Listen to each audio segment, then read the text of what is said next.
Okay, so as I stated last time, I want to go ahead and just finish the last part of 5.7 from the beginning, and then I'll take any questions that you guys might have. And so the only thing we didn't cover were the formulas for the sum of the first n terms, or so many terms. And so you have two different formulas. One of them is for an arithmetic sequence, and the other one is for the geometric sequence. So for the arithmetic, so first of all, if you see this symbol, capital S with a number next to it, then the capital S is saying, I want the sum of that many terms in that sequence. So if it's an S little 10, means it wants the sum of the first 10 terms in that sequence.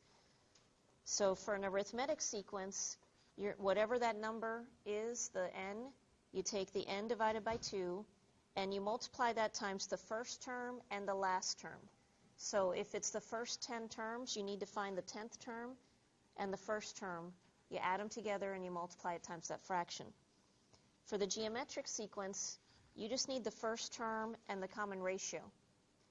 And so you plug in the numbers that you have and you work that out. So if you are asked one of these questions, here are the steps that you need to follow.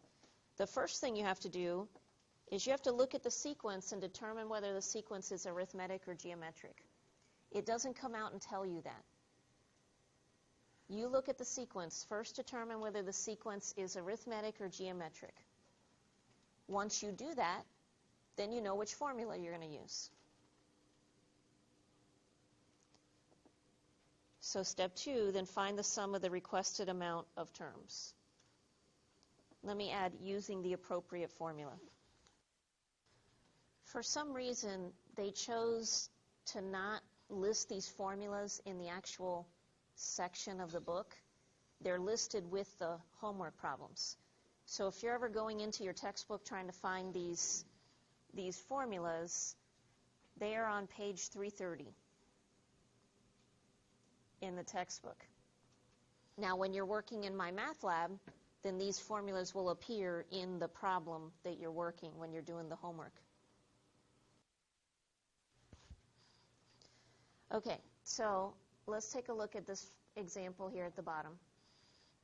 Find S of 10, okay, S sub 10 for the sequence 7, 19, 31, 43, and so on. So that capital S means find the sum of the first 10 terms, because it has a little number 10 there. Find the sum of the first 10 terms for the sequence 7, 19, 31, and 43.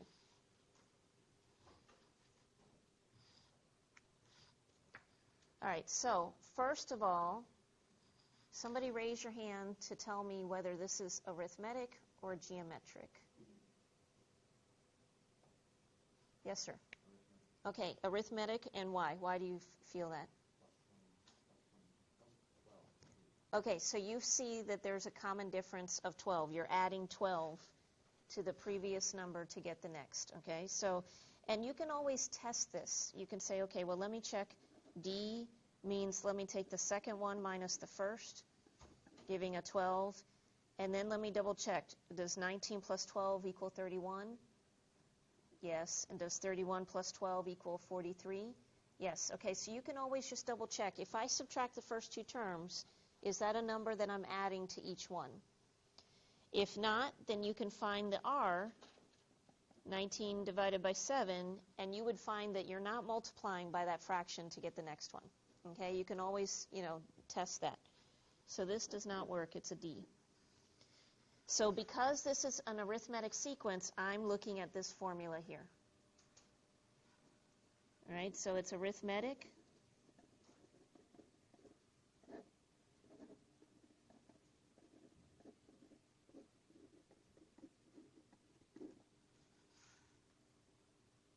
All right, so now that I've determined I'm going to use that first formula, I need to see if I have all the information. So what can I substitute in here? What do I know? Okay, I know A1. What is A1?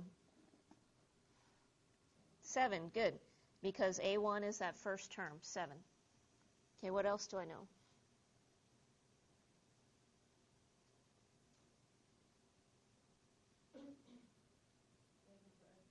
S10, yep. So what does that give me in the formula? Okay, S10. Okay, so S10 equals, but what is the 10? Good, 10 over 2, because 10 is the n. So in other words, this number right here is the n that you need. So we know 10 over 2, and we know that A1 is 7. Are you given AN? What is AN in this case? A10, right. So it's the 10th term in the sequence, and you don't see that number. So there's two ways that you can figure this out.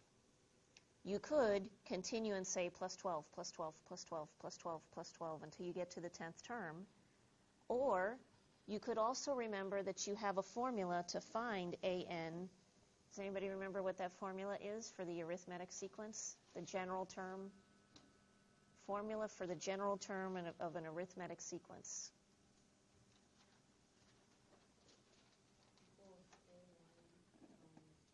Not times, because that would be geometric.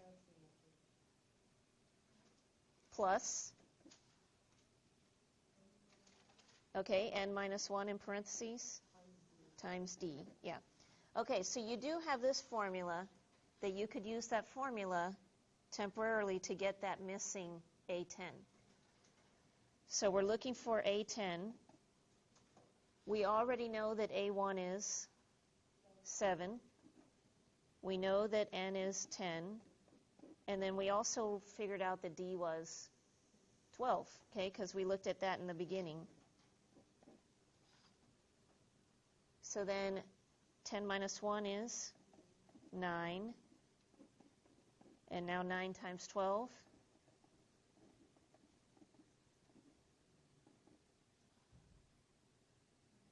$108. And then 7 plus 108. 115. Okay, so we had to use that formula to get 115. Or again, you could do it the long way and say plus 12, plus 12, plus 12. But if it wants the sum of the first 50 terms, you probably don't want to do that long way. Okay, this is much faster. So now I know that for my sum of my first 10 terms, I take 10 over 2 times 7 plus 115, okay, because I put that number right in there. Everybody okay where we found these numbers? Any questions so far? All right, so now order of operations here. I can do 10 divided by 2. What is that? 5. And then what is 7 plus 115?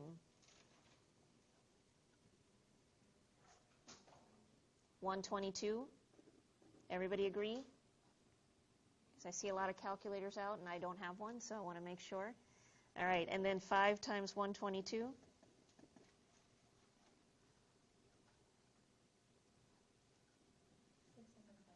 610.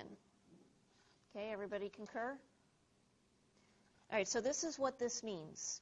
If you were to take all of these numbers in the sequence for the first 10 terms, 7 plus 19 plus 31 plus 43 plus ...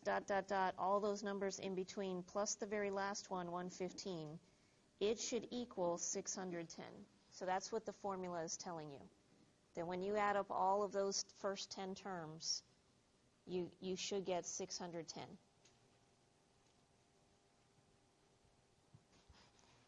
So when it's an arithmetic sequence, you first have to use the formula for the general term to find that last term you're looking for. And we got 115.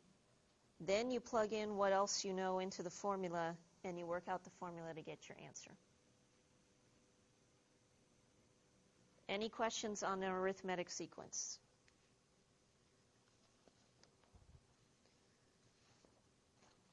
So the geometric actually is a lot faster because you don't need two formulas to work it out. It'll just be that one formula.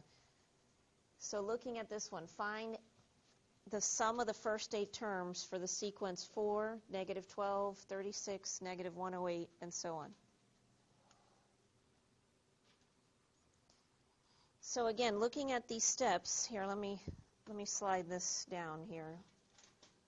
Here are your two formulas. First, determine whether the sequence is arithmetic or geometric. So looking at the sequence, I sort of already told you it was geometric, but who could tell me how you would know that? Okay, because it goes positive, negative. Yeah, that's a really fast way to tell. Notice that it's changing signs from positive, negative, positive, negative. So right away, that tells you it's geometric.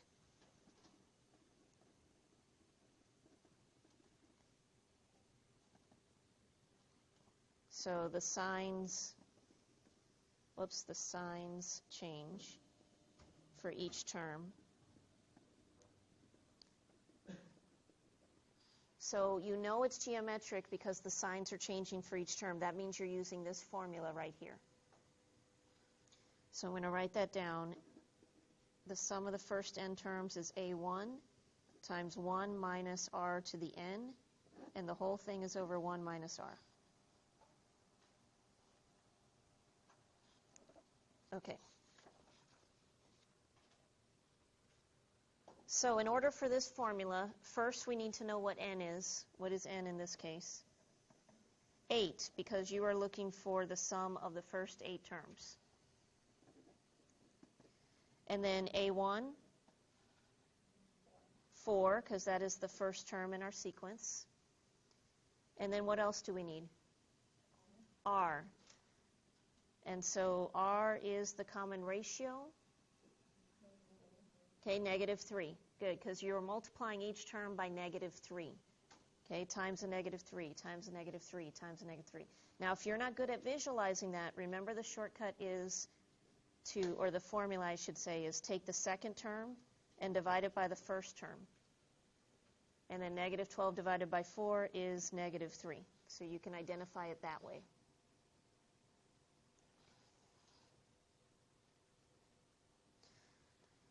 All right, so plugging in what we know, we've got a 4 parentheses, 1 minus -3, and I'm going to put that in parentheses because it's negative, raised to the 8th power, and then the whole thing is over 1 minus a -3.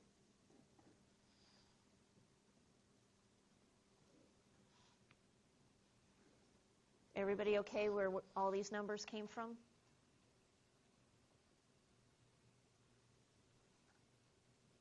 So now order of operations is very important.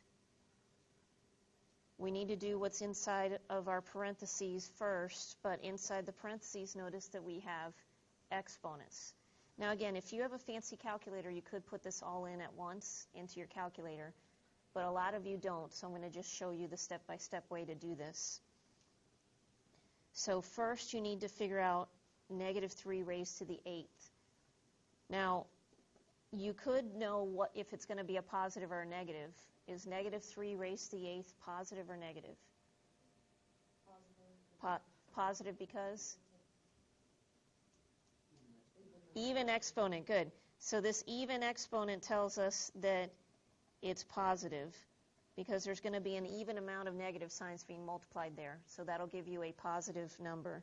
So you don't even have to type the negative into your calculator. You know that it's going to be positive. So in your calculator, just put 3 to the 8th. But just be careful as you write it, because you've got 4 parentheses and then 1 minus whatever you get after you take -3 to the 8th, or just 3 to the 8th, because you know it's positive. So I got 6561. Did you guys all get that? Okay, now in the denominator, what does minus a negative become? A positive. So I can go ahead and work the denominator out. 1 plus 3 is 4.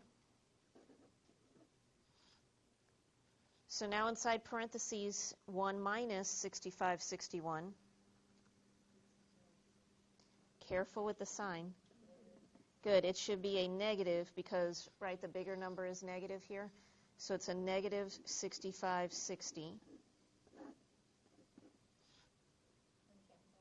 You can cancel out the 4s. Good. I like when you look for shortcuts like that. You could multiply and then divide by 4, but that's going to waste some time here because since we're only multiplying up top, we can go ahead and cancel out the 4s. And so you get a negative 6560. So we were adding up the numbers, and we ended up getting a negative answer. Does that make sense here?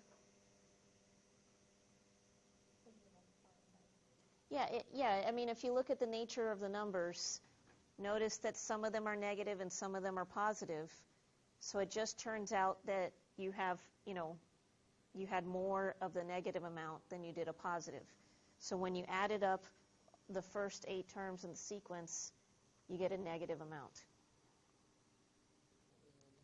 Right, so for the geometric sequence, you only have to use this formula, and that's it. You have everything you need looking at the problem. But with the arithmetic sequence, okay, everybody good with the geometric before I switch it? Okay. With the arithmetic example that we did here, you have to know what that nth term is. If you're looking for the first 10 terms, you got to figure out what that 10th term is. If you're looking for the sum of the first 50 terms, you have to know what that 50th term is. So you use the other formula to find that missing number, but then all the rest of it is found in the original problem.